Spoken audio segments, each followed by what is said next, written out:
Salut. Je viens de finir ma revue de presse. J'ai échangé quelques mots avec notamment une personne qui me dit que je suis gentil. Ben oui, je suis gentil, j'assume pleinement. Et je suis gentil parce que vraiment je veux faire aux autres ce que j'aimerais qu'on me fasse. Et parce que je pense que ceux qui ne sont pas gentils, c'est parce qu'ils ont vraiment un problème interne et que forcément ils le rejettent sur les autres. Alors que moi, comme je n'en ai pas véritablement, je peux avoir des frustrations, oui, de ne pas avoir certaines choses que j'aimerais avoir dans ma vie, mais ça ne me rend pas pour autant méchant. C'est de ma faute si je suis dans cette situation, et c'est grâce à moi si je suis dans cette situation. C'est une question vraiment de grande responsabilité.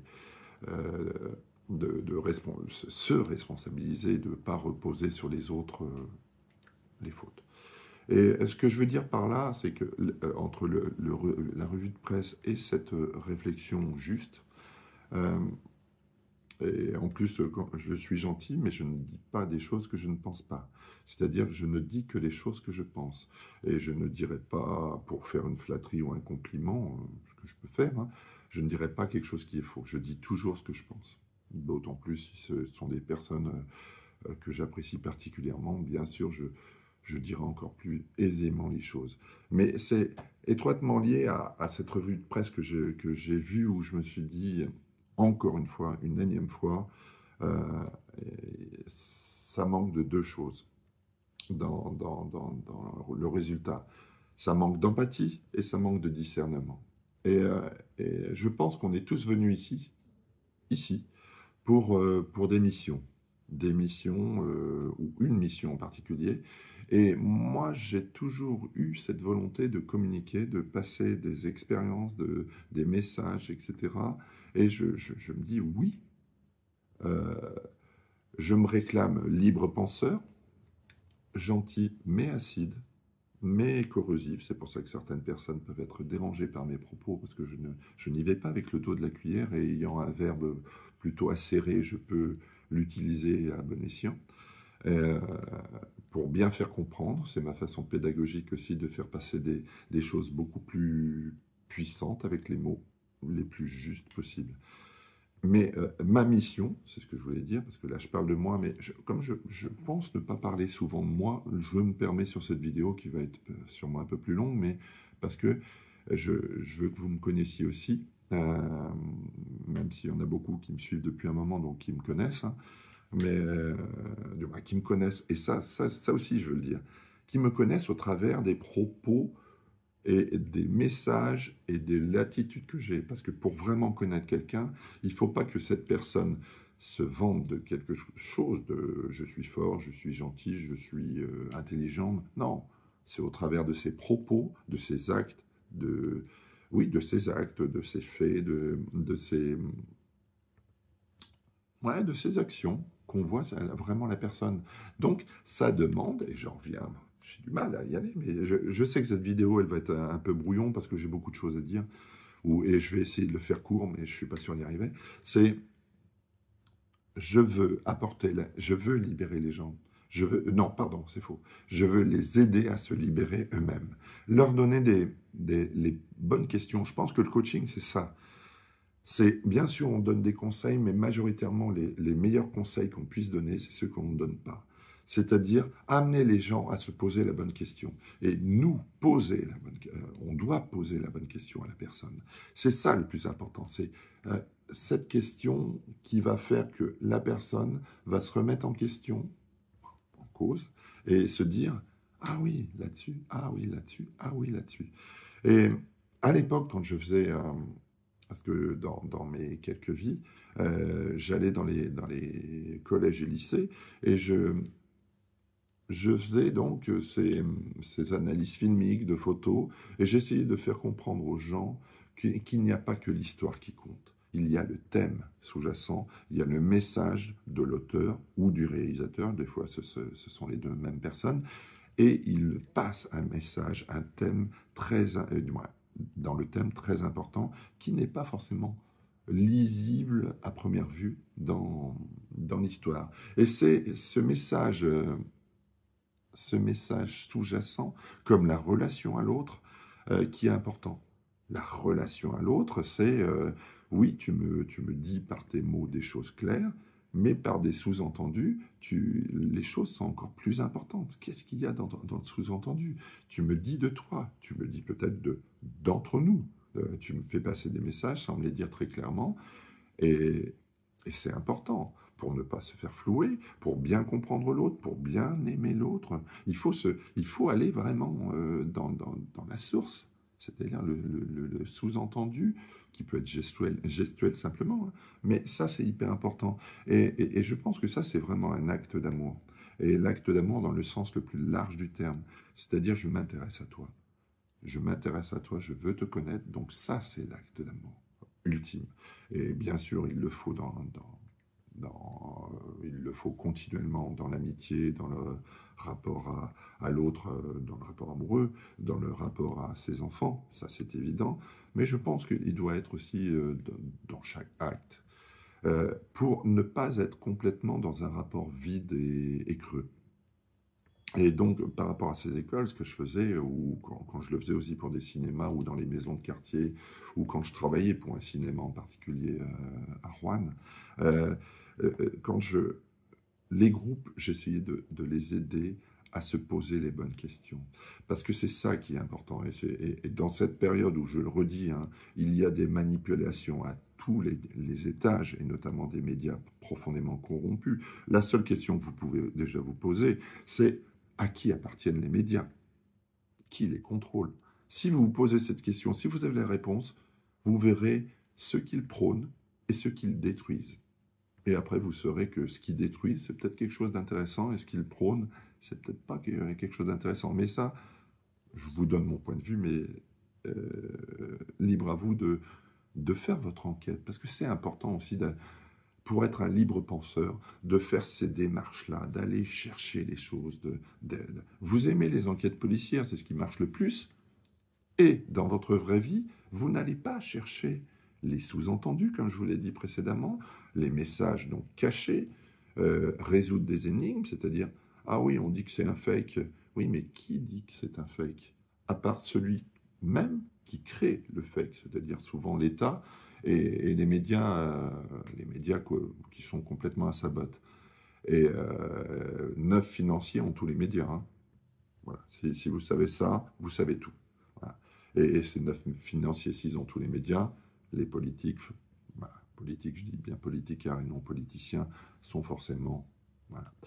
Euh, donc, eh ben voilà, je fais long, tant pis, c'est pas grave, j'avais prévenu. Euh, mais je vais raccourcir quand même. Ce que je voulais dire simplement, que c'est important de s'intéresser aux autres. Et s'intéresser aux autres, c'est essayer de voir les sous-entendus, d'essayer de voir ce qui se cache derrière des messages, des fois, souvent, même pratiquement tout le temps, de protection, parce que les gens se protègent pour X raisons, à tort peut-être, à raison sûrement, leur raison. Mais, euh, mais si on fait un acte d'amour véritable, si pour nous aussi c'est un acte d'amour que de faire un acte d'amour pour les autres, c'est-à-dire si j'ai une relation qui peut être que professionnelle, qui peut être que passagère, mais simplement de croiser quelqu'un, si je suis honnête avec moi-même, je dois le connaître. Je dois la connaître. Je dois faire ça. C'est ça la libre pensée. Et dans mes... C'est ça que je voulais dire, c'est dans ma démarche. Ma démarche, et je pense qu'elle est bonne, de mission, c'est d'aider les gens à se poser les bonnes questions et à se libérer et de savoir qu'ils sont beaucoup plus grands qu'ils ne le pensent. On se sous-estime tout le temps. Oui, et moi le premier, hein. Je me remets en question sans arrêt, chaque jour, chaque heure. C'est pas l'air rassuré que je présente devant vous qui fait que je le suis vraiment. Mais j'ai l'intention et je fais les démarches pour me rassurer chaque fois dans mes actions, pour me donner une utilité. Quand je libère les autres, je me libère moi-même. Quand je libère les autres, quand j'aide les autres à se libérer eux-mêmes, je m'aide à me libérer moi-même. Soyons précis sur les propos, sur les termes.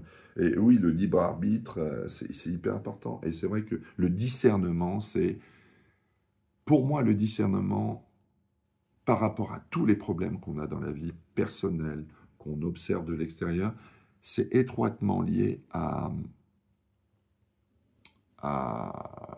comment le dire en un mot, le discernement, c'est étroitement lié à un courage d'affronter les choses, d'éliminer la peur et d'aller vers quelque chose qui va nous permettre d'avoir ses vraies réponses pour soi-même. Et ça demande un acte de courage dans les deux sens du terme.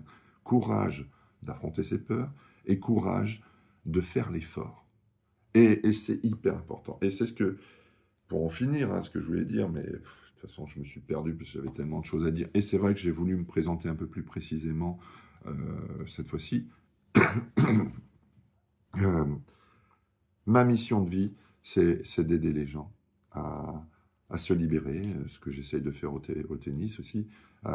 Je les aide à ressentir plus les coups, à savoir ce que c'est, à savoir ce que c'est que vraiment la sensation quand elle est bonne.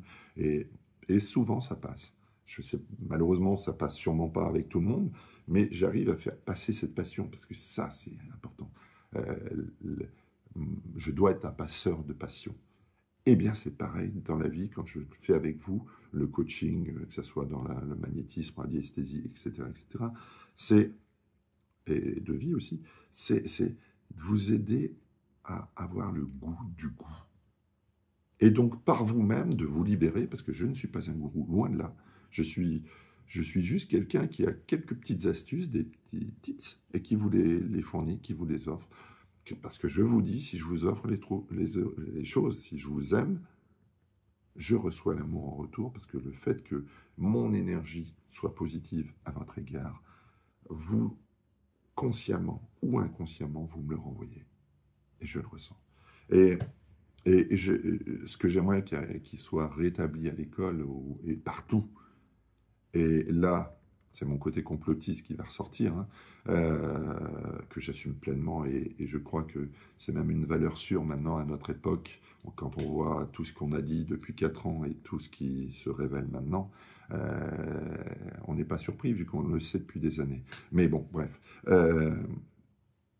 Et vous, et pour certains, pas vous forcément qui me regardez parce que vous avez l'habitude, et je pense que vous faites partie de gens qui essayaient d'aller chercher les infos ailleurs que par le mainstream.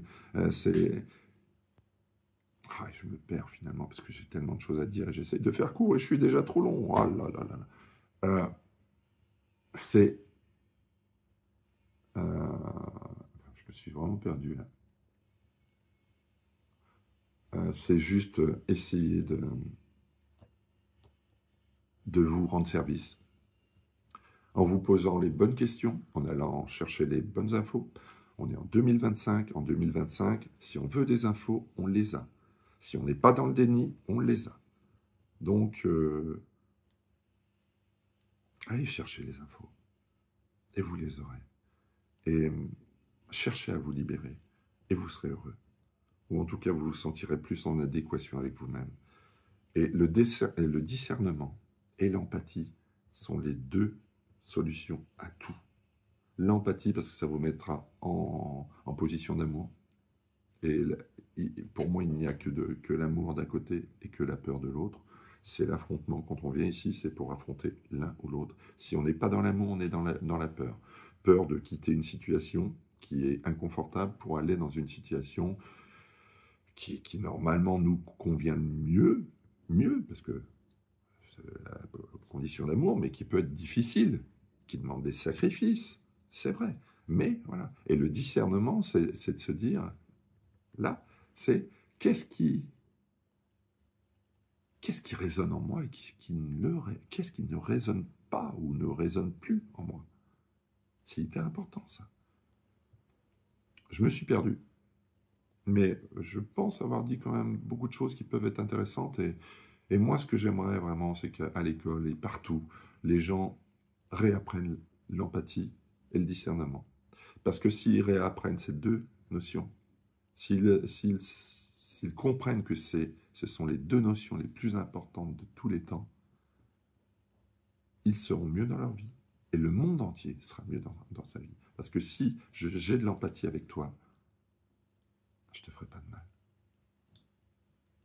Même si j'ai tous les pouvoirs du monde, même si je fais 100 kilos, que je suis beaucoup plus puissant que toi, que je peux t'écraser en moins de 2, pourquoi je t'écraserais? Au contraire. Je sais que si je te fais du bien, tu me feras du bien directement ou indirectement. Par la sympathie, par la gratitude, par quoi que ce soit. Alors que si je te fais du mal, c'est que j'avoue que quelque part j'ai une faiblesse, j'ai une frustration, j'ai un complexe, etc. C'est, pour moi, être méchant, c'est l'apanage des faibles. Des faibles. Et je ne parle pas de ceux qui peuvent être fragiles, je parle vraiment des faibles, et dans le sens le plus péjoratif du terme. Comme les tricheurs, les menteurs, tout cela, que j'ai un mépris profond pour eux, hein, ce sont des faibles. Donc, c'est pour ça qu'on doit être gentil naturellement, sans se forcer. Pour ça. Donc, voilà, moi je suis pour... si on veut résoudre les problèmes du monde, soyons gentils, mais ça va de soi, mais soyons surtout dans une démarche d'empathie totale et de quête de discernement perpétuel. Perpétuel. Bon, bah, j'espère que je n'ai pas été trop brouillon.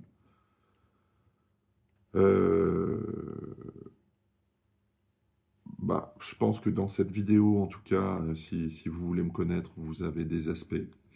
Le fait que je puisse me perdre, parce que j'ai beaucoup de choses à dire et je me perds au bout d'un moment dans ma démonstration. Mon côté acide,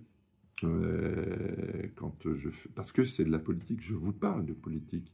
Quand la politique, revenons à l'étymologie, hein, ça veut dire discussion dans la cité, c'est discussion pour faire, et ça vient de Demos Kratos, donc le pouvoir au peuple, c'est nous qui décidons ce qui est le mieux pour nous. Donc ça, c'est la politique, ce qui n'existe plus, en tout cas en Occident. Je ne suis pas sûr que ça existe en Orient, mais ça n'existe plus en Occident. Ça s'est prouvé ces derniers temps, notamment en France, où là, c'est juste évident qu'il n'y a plus de démocratie. Et quand on voit en Roumanie qu'on annule des votes, que l'Union européenne annule des votes parce que ça ne correspond pas à la vision de l'Europe, bah, on voit qu'il n'y a plus de démocratie. Hein. Et puis ils veulent faire la même chose en Allemagne, si des fois ça ne correspond pas. Voilà. Mais ça, c'est encore un autre sujet. Mais ça, je vous donne mon avis, mais ce n'est pas ça qui est intéressant. Ce n'est pas mon avis qui est intéressant. C'est juste de informez-vous vraiment. Ne partez pas avec des a priori et posez-vous les bonnes questions. Et aimez les autres. Aimer les autres, ça veut dire je t'aime, je veux te connaître. Si je te dis je t'aime, mais que je ne veux pas te connaître, ça ne veut pas dire que je t'aime, non. Ça veut dire que je te désire, ou mieux, que je te veux pour un truc, mais je ne t'aime pas. Par contre, si je veux te connaître, là je t'aime. C'est un vrai. Vouloir connaître l'autre, c'est un vrai acte d'amour. Et un acte d'amour, normalement, qui ne s'arrête pas, parce que plus je te connais, plus je t'aime.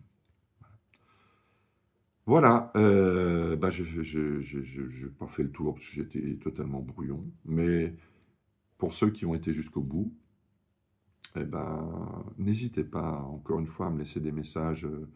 Je sais que vous me laissez des messages en privé, bah, je le sais parce que je les lus et je vous réponds, hein. Je les lis et je vous réponds, mais j'aimerais bien qu'il y ait aussi des discussions en public pour qu'au moins il y ait un peu plus d'échanges, pour m'éclairer un peu plus moi aussi dans ma démarche, pour être plus précis, pour toucher plus de monde, parce que j'ai envie de toucher plus de monde, parce que je pense que ma démarche est noble, de vouloir aider les gens à se libérer. Je pense qu'on est en pleine période à se libérer par eux-mêmes. Je ne suis pas un gourou, je le redis encore, et je me revendique absolument pas comme un gourou, mais je pense que j'ai quelques lumières que je peux partager. Voilà. Je vous dis, voilà, j'espère que... voilà, c'est tout. Et puis oui, il y avait une notion que j'avais notée aussi, la résilience. La résilience. J'aimerais que la plupart des gens soient dans la résilience et non plus dans la résignation. La résignation, c'est comme une mort qu'on a acceptée là, alors qu'on est vivant. C'est accepter d'être un mort-vivant. Alors, non. Moi, je n'accepte pas d'être un mort-vivant. Je suis dans la résilience. Les résignations me traversent, oui. mais je suis dans la résilience. Et quand je vois tant de gens qui ont vraiment de- des héros, hein, qui ont vraiment tellement de raisons d'être dans la résignation, parce qu'ils ont ils sont pris plein la gueule, ils ont plus de bras, plus de jambes, etc. C'est horrible. Et que je les vois dans une résilience magnifique. Moi, j'en chiale à chaque fois, hein, parce que c'est tellement beau. Me dit quand même, putain, les autres qui se plaignent alors qu'ils ont tout pour eux. Euh, et je vous redis cette phrase, je pense qu'elle est de moi, hein. C'est vous avez de la chance d'être vous, sachez-le. Et si vous savez ça, vous allez vous rendre service à vous déjà, et vous allez rendre service aux autres, secondo. Et, euh, et votre mission de vie aussi, de base, c'est de servir les autres dans le sens le plus noble du terme. Comme au tennis, c'est quand on engage, on sert, et on sert soit son partenaire de double qui est à la volée, soit on sert le partenaire en face ou l'adversaire pour commencer le jeu et commencer les échanges. Et c'est pareil dans la vie, c'est la même chose. Euh, on est là pour servir, donc engager un mouvement. Et la vie n'est que mouvement, l'univers n'est que mouvement. Et j'aimerais vraiment que la plupart le comprennent et ne tombent pas dans la résignation et reprennent leur pouvoir avec cet amour de l'autre et pas cette séparation. Oui, parce que c'est ce que je voulais dire, hein. Pourquoi à notre époque, dans l'école, il me semble, hein, je le vois avec mon fils, il n'y a pas de la philosophie. Il n'y en a pas. Bizarre, hein? Philosophie, ça permet de se libérer. La philosophie de vie, la philosophie pratique, c'est profite du jour, carpe diem, c'est se faire toutes ces phrases qui nous aident à vivre. Et, et, euh, et, et si on empêche les autres d'être en pâte, à quoi ça sert? Parce que quand on est en pâte, on n'est pas dans la guerre, on n'est pas dans la séparation, on n'est pas dans tout ce qui va faire qu'il y aura des conflits. Et à qui profitent les conflits en général? Je le redis encore une fois, un leader, c'est quelqu'un qui rassemble. Un dictateur, dans le sens juste du terme, c'est quelqu'un qui prend le pouvoir d'une manière ou d'une autre et qui après impose, 49.3, 49, pardon, excuse-moi, j'ai failli éternuer, et qui impose des choses. Et que une toute petite minorité suit, tout le reste, non. Et qui règne par la peur. Comme ça, hein, comme par hasard. Et pourquoi le discernement? Parce que le discernement fait que quand on vous fait peur, on vous empêche d'aller chercher les informations par vous-même. Et comme plus c'est gros, plus ça passe. Et comme il y a encore chez une partie de la population une croyance dans les grandes messes du 20h et du 13h, ou même des BFM et consorts, et ben ça fonctionne encore. Ils ont le label de vérité, alors que s'il n'y a pas plus faiseur de fake news que ces merdias-là. Mais posez-vous les questions, et puis là, vous voyez, je triche. Là, j'avoue que là, j'ai triché parce que j'ai donné mon opinion. Mais allez chercher les informations par vous-même, posez-vous des bonnes questions. C'est quelqu'un qui est accusé de quelque chose, mais qui ne se défend pas. Voilà, ou qui fait pression pour qu'on arrête de l'attaquer sur certaines choses. Oui, oui, quelqu'un qui se fait attaquer par une journaliste des États-Unis et qui ne se défend pas d'un truc qu'il pourrait se défendre en moins de deux. Je dis bien il et je ne dis pas elle, qu'il pourrait se défendre en moins de deux, mais il n'a pas les moyens. Voilà. Mais bon, allez, j'arrête avec ça, parce que je m'éparpille encore. Mais bon, de toute façon, je finirai là-dessus. Le mensonge prend l'ascenseur et la vérité l'escalier. Donc pensez à ça. Je sais que la plupart vous êtes partis, voire tous. C'est pas grave. c'est important d'être entre personnes qui cherchent la vérité, la lumière, à aimer, parce que moi je suis dans l'amour, même si je suis dans la confrontation avec certaines élites, euh, qui ne sont pas des élites d'ailleurs, ils sont juste nés dans dans les bonnes bourses, on va dire. Voilà. Donc, et la haute bourgeoisie, finalement, on a vu ce que ça a donné il y a quelques années, et on voit ce que ça donne maintenant. C'est-à-dire que quand ils se reproduisent entre eux, on voit ce que ça donne. Et bien sûr, ils se soutiennent entre eux. Voilà. Même la haute bourgeoisie d'Amiens, suivez mon regard. Euh, voilà. Donc, informez-vous, aimez, libérez-vous, et vous vous ferez du bien, et vous me ferez du bien, et vous ferez du bien à tout le monde. Voilà. Allez, j'ai fait hyper long. Je vous dis à bientôt. Amusez-vous bien. Et puis n'hésitez pas à laisser des messages. Voilà, je voulais faire très très court. J'ai fait hyper long. Super. Allez, salut. Je vous embrasse.